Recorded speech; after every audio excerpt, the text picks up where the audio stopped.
आणि उद्योगांना देखील त्याचा फटका बसतोय। अमेरिका, इस्रायल आणि इराण यांच्यामधील युद्धजन्य परिस्थितीमुळे उद्योगांना त्याचा जोरदार फटका बसलाय।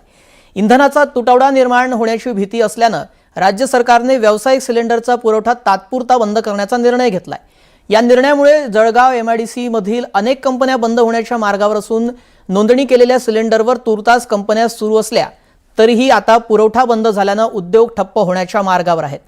यामुळे उद्योजकांसह कामगारांवर देखील उपासमारीची वेळ येण्याची भीती व्यक्त केली जाते।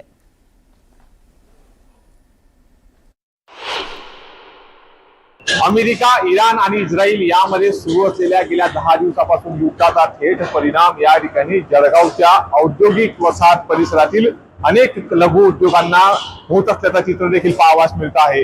गेल्या 2 दिवसाआधी या ठिकाणी राज्य सरकारने कमर्शियल सिलेंडरवर कुठेतरी बंदी आणल्यानंतर या ठिकाणी एमआयडीसी परिसरामध्ये लघु उद्योगासाठी लागणारे कमर्शियल सिलेंडर ज्यावेळेस संपणार त्यावेळेस हे सगळं उद्योग या ठिकाणी ठप्प होण्याच्या मार्गावर आहे। आपण जळगावच्या एमआयडीसी परिसरातील या चिक्कीच्या फॅक्टरीमध्ये आहोत। या ठिकाणी रात्रंदिवस या ठिकाणी चिक्कीची हे मॅन्युफॅक्चरिंग होत असते आणि याच माध्यमातून सिलेंडरचा मोठा पुरवठा या ठिकाणी केल्यानंतरच हे संपूर्ण चिक्की प्रक्रिया तयार होते। मात्र रोज लागणाऱ्या या सिलेंडरच्या माध्यमातून जर सिलेंडरचा तुटवडा या ठिकाणी जाणवला तर नेमका हा उद्योग आणि या ठिकाणचे कर्मचारी यांच्यावर उपासमारीची वेळ येऊ शकते। आपल्यासोबत या कंपनीचे मालक आहेत। दादा, काय सांगाल? एकीकडे राज्य सरकारने सिलेंडर या ठिकाणी तुटवडा निर्माण होत असल्यामुळे कमर्शियल सिलेंडरवर कुठेतरी बंदी आणण्याचा या ठिकाणी घोषणा केलेली, मात्र तुमच्या या ठिकाणी संपूर्ण जो उद्योग आहे तो संपूर्ण उद्योग हा सिलेंडरच्या माध्यमातून या ठिकाणी भट्टीच्या माध्यमातून होत असतो। काय परिणाम होऊ शकतो संदर्भात?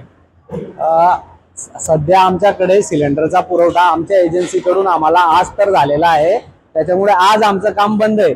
उद्या होणार की नाही होणार, आमचं जे काम आहे ते 100% गॅसवर चालणारं काम आहे। छोटा उद्योग असल्यामुळे आम्हाला जे आहे ते पूर्णपणे गॅसवर आम्ही काम करतो आणि तो पुरवठा जर नाही झाला तर ते काम बंद होईल। आता रोजचे नेमके आपल्या या लघु उद्योगाला किती सिलेंडर लागतात कमर्शियल, आणि नेमका आता कसा रिस्पॉन्स आहे या ठिकाणी एजन्सीचा? सध्या आम्हाला 10 ते 11 सिलेंडर आम्हाला रोज लागतात आणि सध्या तरी एजन्सी आमची आम्हाला पुरवठा देत आहे, पण ते पण समोरचे पण सांगतायत की किती दिवस देऊ आम्ही, त्यांच्याकडे जोपर्यंत स्टॉक उपलब्ध आहे तोपर्यंत देतील आणि ते बंद झाल्यावर आमचं काम पूर्णपणे बंद होईल। थेट जो परिणाम आहे इराण आणि इस्रायल याच्या युद्धाचा परिणाम गॅस सिलेंडरवर झाला आणि या सिलेंडरचा थेट परिणाम आता जळगावच्या एमआयडीसी औद्योगिक वसाहत परिसरात देखील येऊन ठेपलेला आहे। येत्या काही दिवसात जर एजन्सीकडनं या ठिकाणी गॅस सिलेंडरचा पुरवठा या कंपनीला झाला नाही तर मात्र हे व्यवसाय ठप्प होण्याच्या मार्गावर दिसून येत आहे। नितीन नांदुरकर, न्यूज 18 मराठी, जळगाव।